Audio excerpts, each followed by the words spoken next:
Just 3 games into his tenure, Mike Macdonald has the Seattle Seahawks off to a perfect start and already with a 2-game division lead. Meanwhile, the Miami Dolphins are again facing questions about who will be under center at quarterback moving forward. All that matters is that we win, however that we get it done, Seattle quarterback Geno Smith said. I'm not really particular about that, but 3-0, it's a great start. Smith threw for 289 yards and a 71-yard touchdown to DK Metcalf.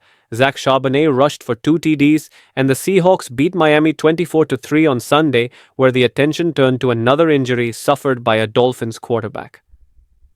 A week after losing Tua Tagovailoa to the 3rd concussion in the past 2 years, the Dolphins watched Skylar Thompson suffer a chest injury in the second half, leaving Tim Boyle to try to lead the charge back from a 17-3 deficit.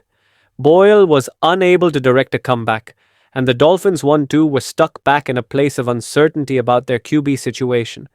Miami coach Mike McDaniel said Thompson suffered a painful rib injury. You have to look at everything, and you have to find a way to give your team the best chance to win, McDaniel said.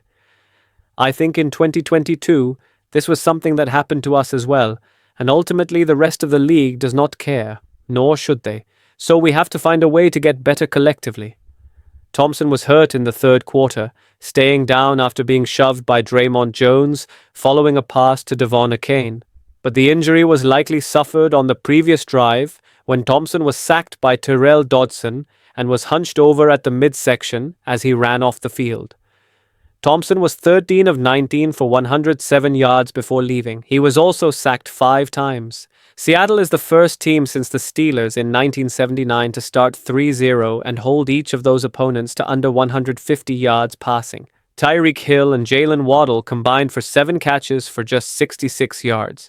It's such a dangerous team. You know the usual suspects, McDonald said. When they get their hands on the ball, you've got to take great angles. You need inside-out pursuit. You've got to set the edge. I thought our front played incredibly hard. Tagovailoa made the trip to Seattle just over a week after suffering the concussion against Buffalo on September 12. The Dolphins expressed confidence that Thompson would be able to step in and keep their potent offense moving, but all Miami could manage was Jason Sanders' 23-yard field goal in the first quarter. Miami had just 205 total yards. I've never won a game scoring 3 points, so I think collectively, starting with me, it has to be better. We have to get it figured out fast, McDaniel said. Miami had a chance to pull within 1 score early in the 4th quarter following Smith's 2nd interception of the game, a pass that was deflected by Calais Campbell and grabbed out of the air by Zach Sealer. Miami reached the Seattle 3 but failed on 4 attempts and turned the ball over on downs. Seattle answered that defensive stand with a 98-yard scoring drive, capped by Charbonnet's 10-yard TD run with 4:55 left.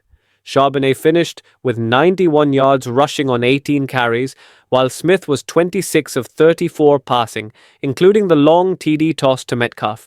Seattle improved to 3-0 for the first time since 2020. We always talk about closing the game, and for the offense, that was our opportunity to go close the game and just be on the attack right there. I think we did a great job, Charbonnet said.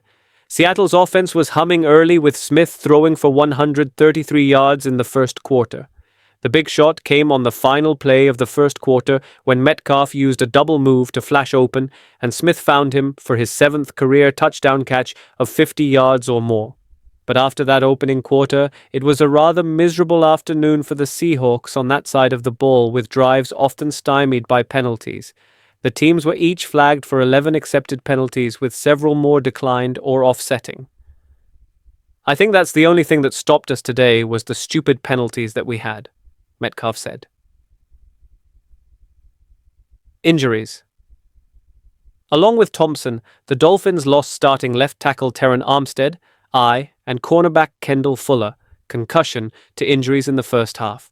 Seattle lost significant depth on the defensive line as rookie first-round pick Byron Murphy II, hamstring, and Leonard Williams, ribs, were both lost to injuries in the first half.